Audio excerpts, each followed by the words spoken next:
Hey, do you want to come over and make a pot of tea, bring your favorite crystals? We could talk about our birth charts, spirits, the latest house spells we've been doing. Welcome to the neighborhood. I'm that witch next door.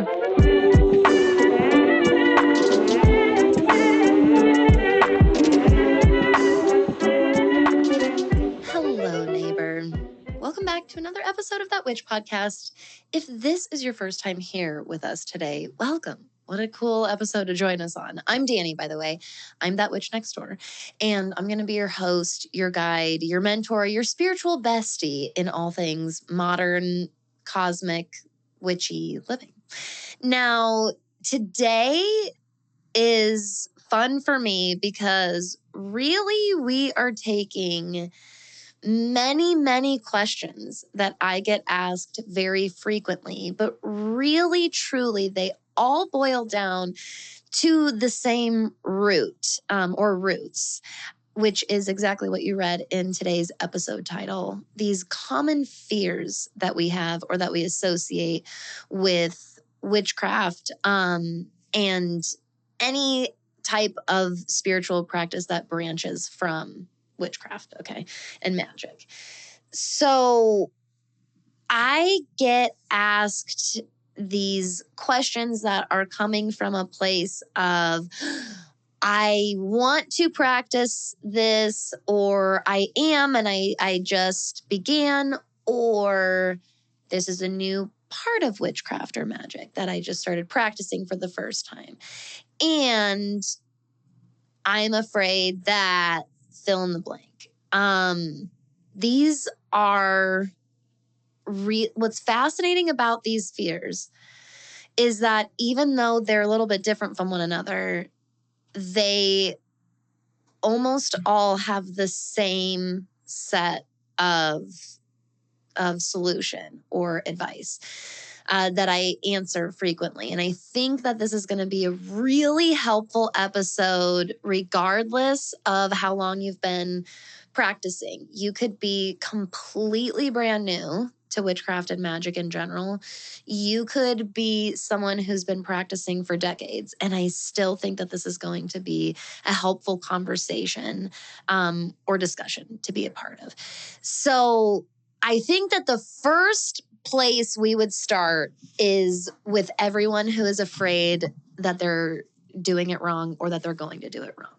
So these are the type of questions that look like, I heard you're supposed to do it X, Y, and Z way, but I can't, or I didn't for whatever reason. Is something bad going to happen, or is it not going to work? Fill in the blank.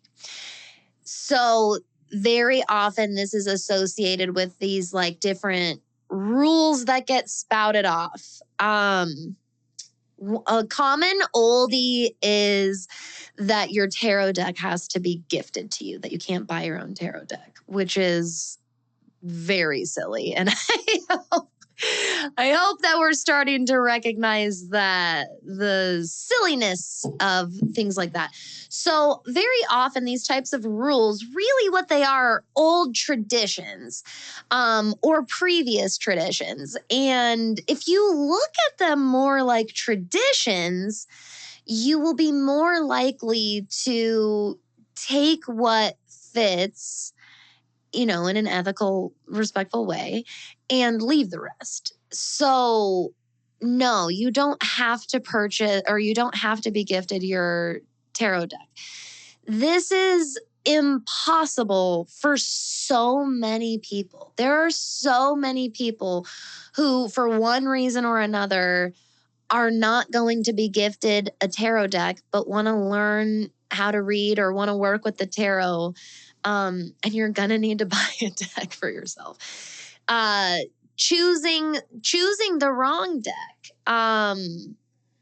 Is this choosing the right ingredients for your spell, following the instructions for a spell? Is there a right way and a wrong way to do a spell? Like if I don't have one of the ingredients listed in the list of herbs that a spell calls for, is it going to go wrong? Is something bad going to happen, or is it not going to work? I really, really, really believe in looking at traditions and outlines and steps and guidelines that we are gifted. Ultimately, a lot of these guidelines and traditions are given to us from well-meaning sources most of the time. And I really like looking at these much more similar to a practice like cooking or making art. I'm sure there's lots of other analogies that'll come to us along the way.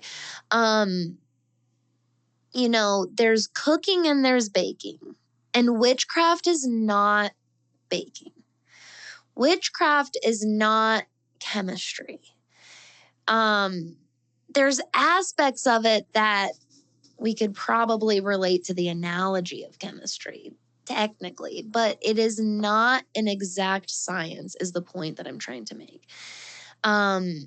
It is not so exact that if you don't use, half a teaspoon versus half a tablespoon of baking soda is going to really, really change the results in a baked good. We could probably skip the baking soda altogether in witchcraft and a spell and be all right. I firmly believe that what a spell is a ritualized symbol for an intention that you have. That's what a spell is. And so if you're being intentional with any and all ingredients you use or process you use or words that you use in a spell, if they are all intentional and aligned with the same base intention and why you're doing this spell in the first place, you're doing the spell correctly, even if it's not the way that it was written down.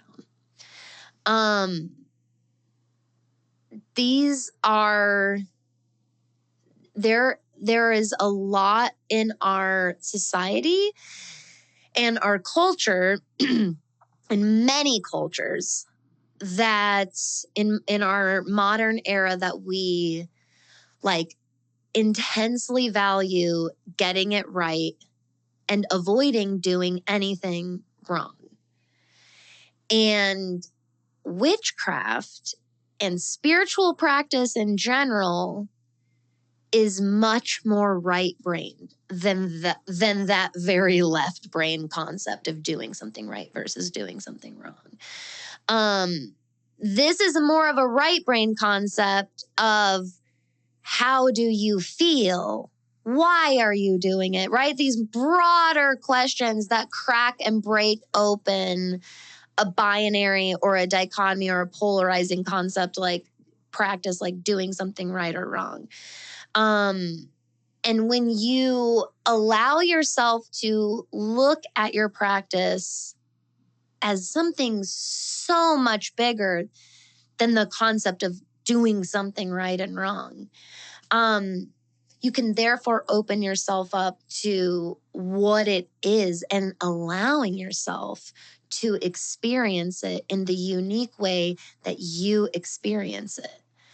This, my friend, is being guided by your intuition. That's what that looks like. It's very abstract. It's very individual. It's very unique, and very personal to you.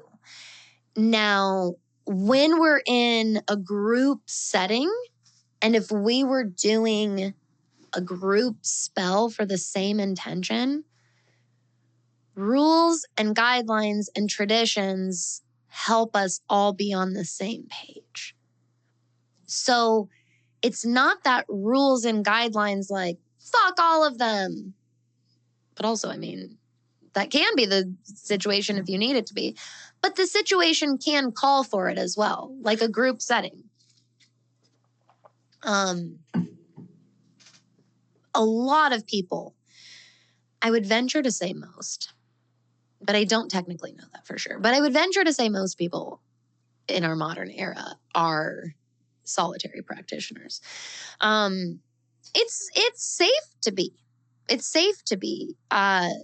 There were times in history where it was safer to be part of groups because so much of witchcraft had to be done in secrecy and under wraps, and finding ways to make community and have connections in our spiritual practice is so important. And so if you have to do that in secret, it's natural that groups will form more frequently. And now this is why you're going to see more of a combination, and you're going to see group work, and you're going to see coven work, and community gathering now. And you're going to see a lot of solitary and individual work because community in our spiritual practice can look different now because we can be more out about it overall in general. We can be more out about it than we have been able to previously in history. So this is really a time for allowing yourself to look beyond these traditions and guidelines as descriptors of how you can do a spell right versus wrong. And instead, we can look at these guidelines, traditions, rules, if you will, that get passed down or shared as something that has had a purpose before, came from a place of purpose, and we can interpret that and work with that in its own unique modern ways. So, for example, with being gifted a tarot deck, what if we could also look at it as we are the ones gifting ourselves that tarot deck when we decide to embark on our tarot learning journey for the very first time, and we allow a deck to call out to us, and we exchange our earned goods and services, right? The money we got from our job. In exchange for that, this is a gift that we can give ourselves. So it also can depend on how you look at it. Now, the next biggest, just as equal set of fears that get brought to me are, in addition to, right, a ton of the questions and fears are doing it wrong. But the next probably equal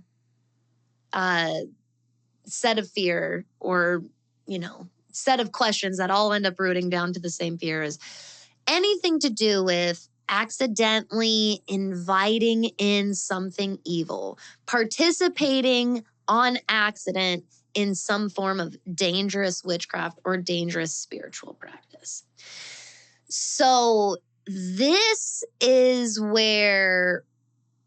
set of fears is where we start to really get into the morality of spiritual practice. And this becomes a conversation about ethics in a lot of ways, but a lot of personal philosophies in general.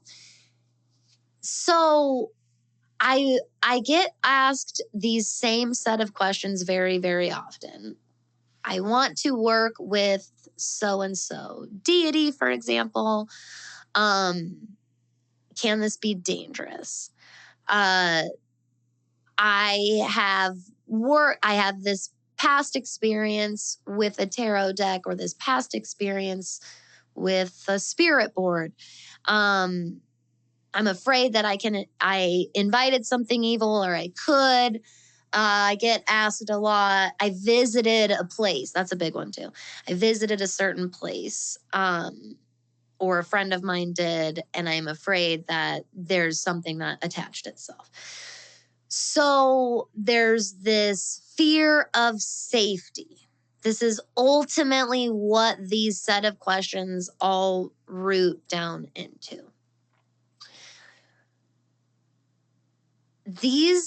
So first of all, there's difference between I'm afraid that I can invite something evil and I'm afraid that I'm going to make something bad happen. Those are very, very common as well. I'm afraid that there will be this punishment for what I do, bad karma. And then there's this distinct, I'm afraid that like I could open a door and something evil could come in and attach itself to my life or my loved ones. And there's also, and this is still, in my opinion, falls under this same umbrella, there's also the fear of past karma. Am I right now being punished? Was I punished? Did I do something bad? Am I destined for things to always be bad? Am I being punished? So these are ultimately fears around spiritual safety. And this is why really confronting yourself with your own personal morality and code of ethics is so, so, so important, because ultimately you are given choices all the time as a witch, as a practitioner. And it's not so much about rules. Once again, we come back to this same concept, which is this is what I think is so interesting about all of this. There are no rules. The truth is that there are no rules. Looking at witchcraft and spiritual practice as like, are there rules that I can accidentally break? This is looking at witchcraft like a religion, which it is not. Very often that's our religious background, religious wounding, religious trauma, religious shadows, our own religious baggage, whatever our personal relationship is to religion. Very often that's where that concept or that view or perspective comes from. That doesn't actually come from witchcraft itself. It's an us thing, which is why your shadow work is so important. And we'll get to that in a little bit here. This is a practice and a lifestyle. So it's more helpful to shift our approach from, am I accidentally doing this wrong, breaking the rules so it won't be safe? Instead, it's more helpful and beneficial to look at this like there are responsible ways to walk this path. There are responsible ways to practice witchcraft, and there are reckless ways to practice witchcraft. That is way more accurate. And my friend, if you're coming to me in the first place and saying, I am afraid that if I do it this wrong way and I break these like rules, if I do this incorrectly, something unsafe or dangerous could happen. You doing that in the first place, asking those questions, and quite honestly, having that fear and wanting to address it appropriately, in and of itself tells me you're not being reckless. So right off the bat, you're in pretty good shape. I want to tell so many people this. I want to shout this episode from the rooftops, because so many people are confusing like following rules with what is actually advice, just denoting recklessness, like wanting to help people not practice recklessly. Because the truth is, that's where most of the actual horror stories or scary experiences that you hear about come from. There are times in our life that are very dark or difficult or challenging for one reason or another, or many. And how we address those things, how we cope with those things, how we respond to those things, if it's in a really, really reckless way, and on top of that, we mirror that in our spiritual practice, you're going to get a lot of the like literal like horror stories and like scary stories that you hear, and like scary experiences people have with different spiritual tools. Because we have just as many, if not more, quite honestly, stories and experiences that you might not hear about as often. But I promise if you ask people and you added both columns up, I think this column would be bigger. People purposefully and very directly use these very same tools that somebody had a horrible, terrifying experience with during their most horrific times in their life, and it saved their lives and it helped them. This is what indicates that this is a user issue, not a tool issue. And that's why this is much more about being reckless versus being intentional and safe and responsible. Look at witchcraft and magic concepts and practices and tools like literal power tools and machinery. And let yourself be humbled by their power in that way, just like we should be humbled by the power of a chainsaw. A chainsaw is not in and of itself inherently evil and does not, automatically harm and kill and maim. A person being really reckless, however, has an extremely high chance of doing that while wielding a chainsaw. And the same exact thing goes for witchcraft and our magic tools. So this is where we can also allow ourselves a little bit of grace when it comes to this karma and being punished or this like being cursed thing. Most people's experience of feeling like they're being punished or cursed or have racked up bad karma in some way or anything having to do with these types of concepts, most of the time, those fears rooted in those things are shadows that are trying to ask to be shed some light on. These fears and these parts of ourselves that are asking for some learning and some growth and some acceptance.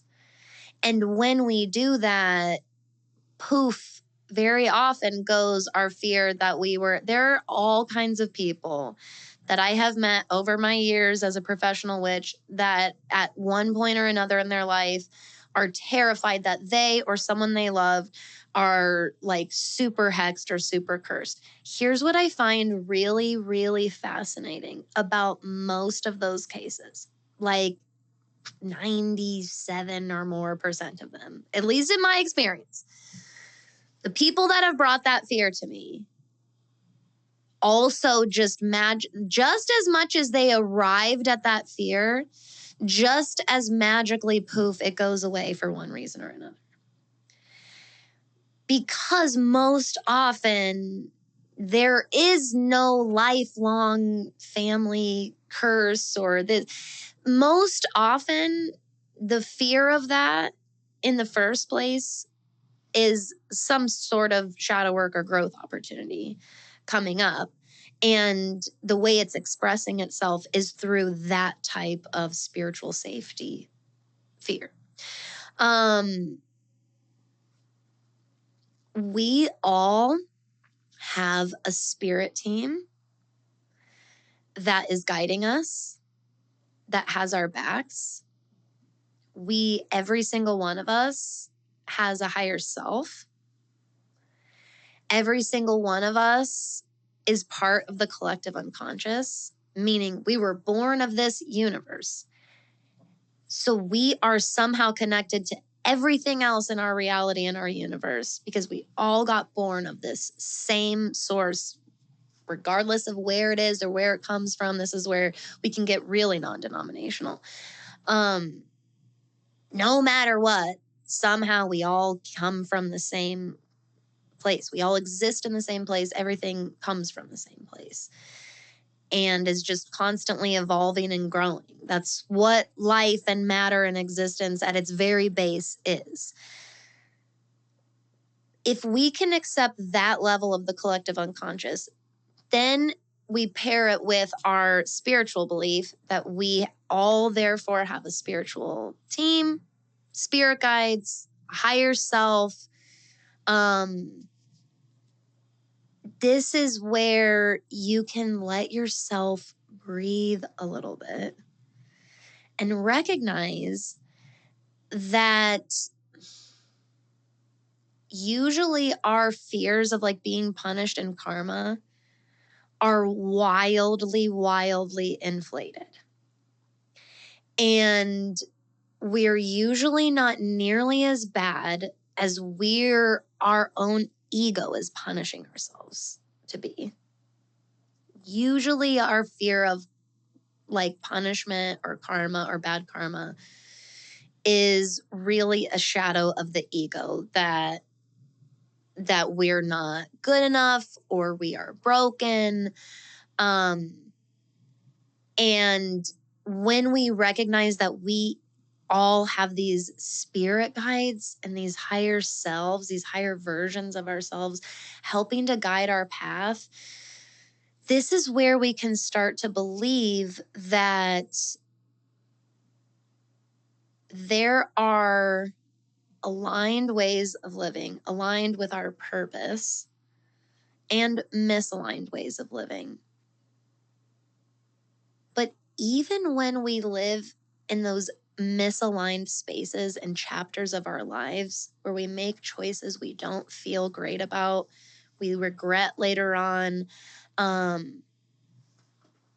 those are experiences that align us further and further and deeper with our own moral and ethical code, some of our deepest, most important to us values.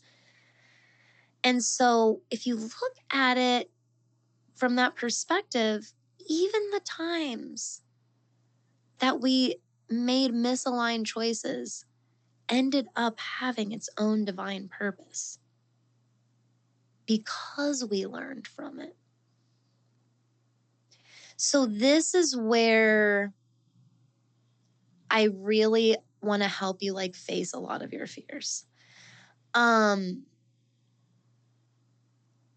Our shadow work is so incredibly important because what shadow work does is it puts things into perspective and it helps us recognize what are the actual real fears that exist in reality, real fears of real dangers, and what is actually just a projection coming from within me that has to do with a different part of myself, but I'm projecting it outward as a fear. When we do our shadow work, we figure that out. We sort through that shit. We process through that shit. That's why it's so important. It's why everyone in that witch school has access to the shadow work group. Everyone. Even if you sign up for just $7 a month, you get access to shadow work group every month.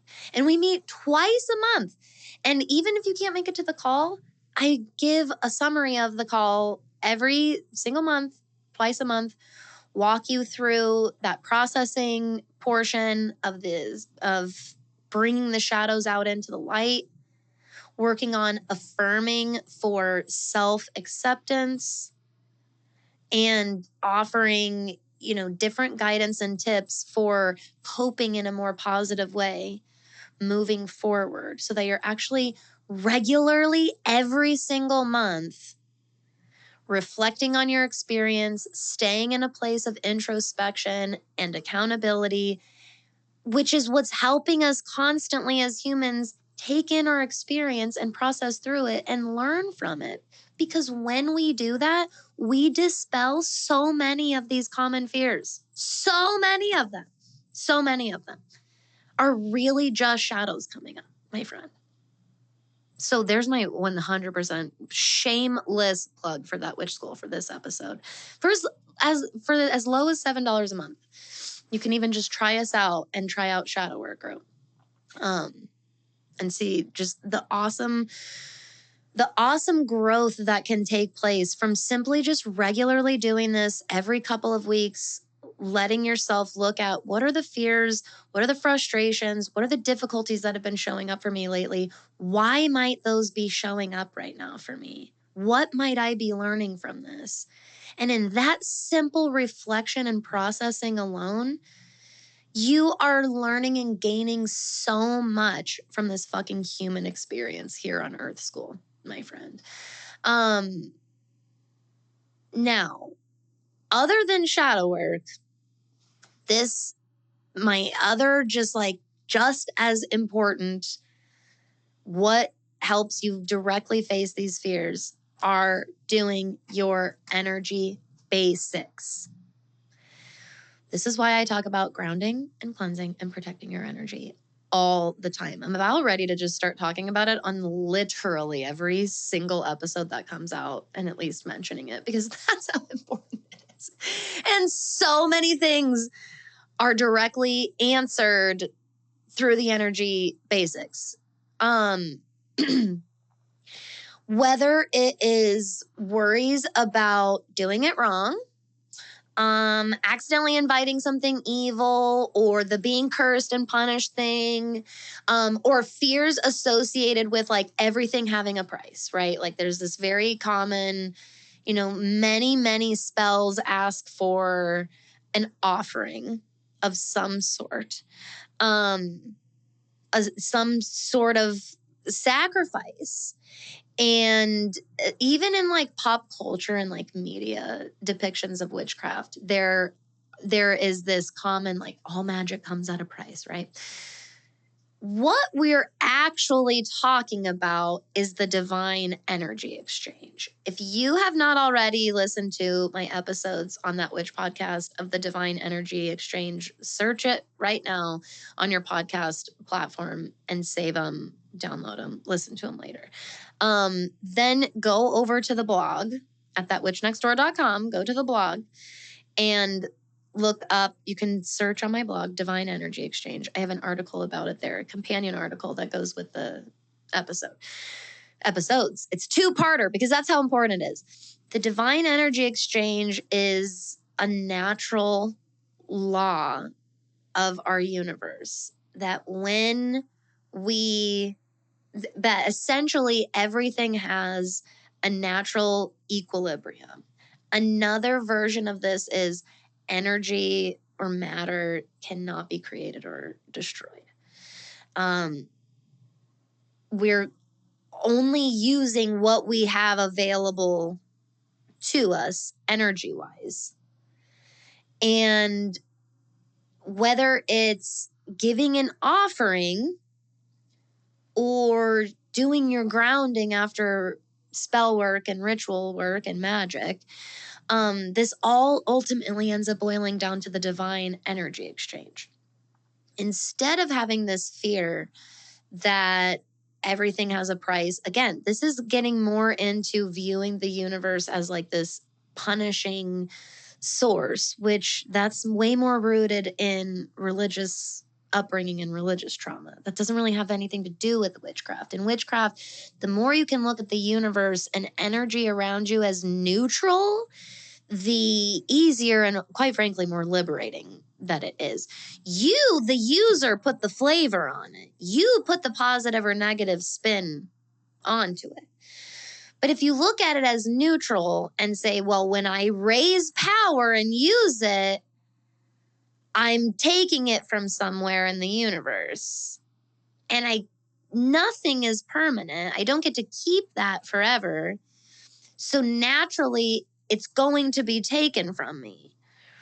When we don't ground our energy, which is the process of giving that energy back, the energy that we raised or borrowed or utilized from the universe, when we don't ground or give that back, it naturally is taken from us because of the natural equilibrium of the universe. It's going to need to be used somewhere else and it's going to get taken away from you. If you can be purposeful about that, it feels a lot better on you physically. Those like icky effects that come from forgetting to ground after ritual work, that's because it's getting taken from you, again, from a neutral universe. It's not, if you want to look at it as like being punished or like a bad thing that happens, I mean, you can, but it's much more of a human concept. Look at it way more neutral from the perspective of the universe.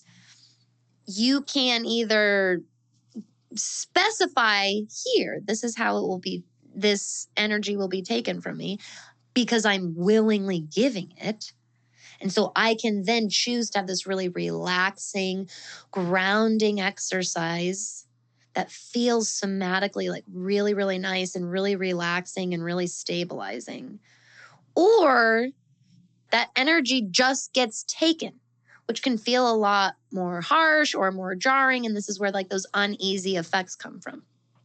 All of this comes back down to and is solved by our energy basics. Being afraid of inviting in something evil, well, protection work. Are you doing your energy basics? Afraid that something attached itself to me. Energy basics. Are you doing your cleansing? Worried that I'm doing it wrong. Also comes down to a energy basics solution. Because when you're doing your grounding and your cleansing work, you are way more likely to be releasing the types of fears and like overthinking associated with like, I'm worried that I'm getting this wrong. You're going to be much more go with the flow, much more in trust of and in connection with your intuition. You're not going to have nearly as many as those types of erratic, like fearful thoughts. So energy basics, energy basics, energy basics. This coupled with your shadow work, you're practically unstoppable. I mean, this is going to address 99.999% of the fears. These common fears associated with modern witchcraft and magical practices. Grounding, cleansing, and protecting. I have excellent episodes already on this podcast right now for free that you can listen to on all of those things. And also, I'm really, really excited because this year, 2025, in that witch school, and really for that witch next door in general and everything I'm offering, this is the year of that witch, my friend. We are going witch, and magic. I have had this really strong astrology focus, and astrology is not going anywhere. Don't get me wrong. But we've been really focusing most of my services and most of what we do in the school, really learning astrology. And now that we've done that and we've got really solid, strong like libraries of resources to support anyone continuing or starting to learn their astrological language, we are using all of that to now support really going ham into the developing your witchcraft practice. Like the biggest focus of classes, workshops, services, and offerings that I'm going to be offering into the new year are at the core going to continually relate back to witchcraft, magic, especially fundamentals. So you can definitely look forward to like a grounding workshop coming up, a cleansing workshop coming up. We are definitely doing protection and protection wards. We're even going to do a crystal magic workshop. A cord cutting workshop. I'm so excited for our docket of classes and events that I have coming in the coming year. This is a very good time to, at the very least, be on my email list, if not enrolled in some way into that witch school. You won't regret it this year. I promise you that.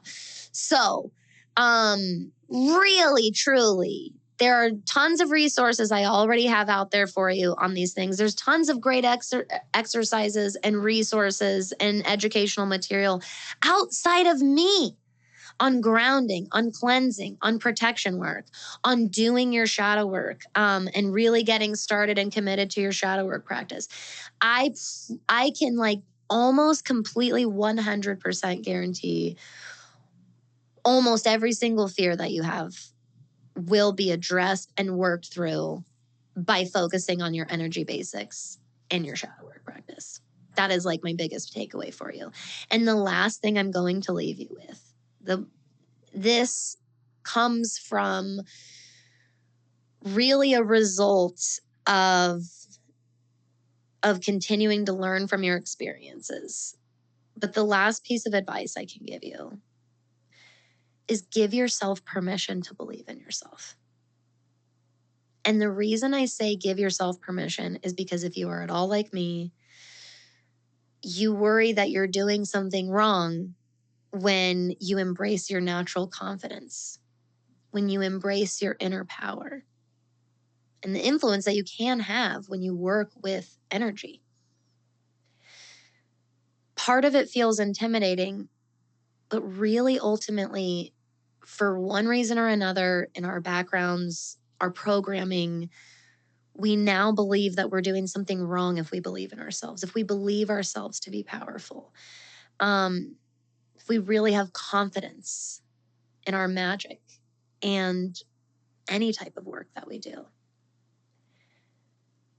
In 2025, I want to challenge you to give yourself permission to believe in yourself. Give yourself permission to really, truly embrace confidence, because it is usually the most insecure presenting people that are actively oppressing, suppressing, covering up, hiding a very real and true confidence that they do know is within them. And this is very often something that's presenting itself in a myriad of fears like this. And really, a lot of the intimidation around witchcraft comes from the fact that witchcraft and magic invites you and asks you to believe that you are powerful, that you are magic. And that really, really goes against a lot of programming and thought patterns and limiting beliefs about ourselves we've let ourselves live in for a really long time. So, I'm throwing it out there. That's your challenge for 2025. I accept that challenge right alongside you. Let's hold each other accountable. Let's see how this goes for us. But we're giving ourselves permission to believe in ourselves and to embody our confidence in our power and our magic. If you're with me, you're with me. I sure hope that you are. Remember, you can get all info for joining that witch school, subscribing to my email list, or working one-on-one with me. You can get all that info in the show notes below. If you resonate with episodes like this that are really helping you develop your astrology and your witchcraft practice, we probably are a pretty good fit to work with one another. So check out the information in the show notes below. You can always send me any questions that you have about working together or joining that witch school. If you have anything beforehand, I'm an open book, total transparent Teresa. I love you, neighbor. I am so grateful for your time. And thank you for always sending me these questions and opening these up. This is where such valuable, amazing episodes just like this one come from in the first place.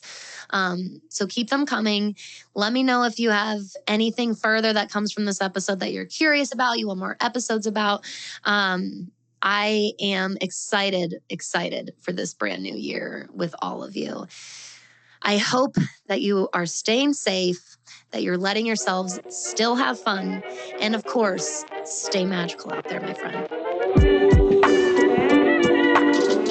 Questions, comments, suggestions, or just looking for That Witch outside of That Witch podcast, make sure you're following me on social media over on Instagram, TikTok, Pinterest, and Twitter. You can find links to all of those in the show notes below.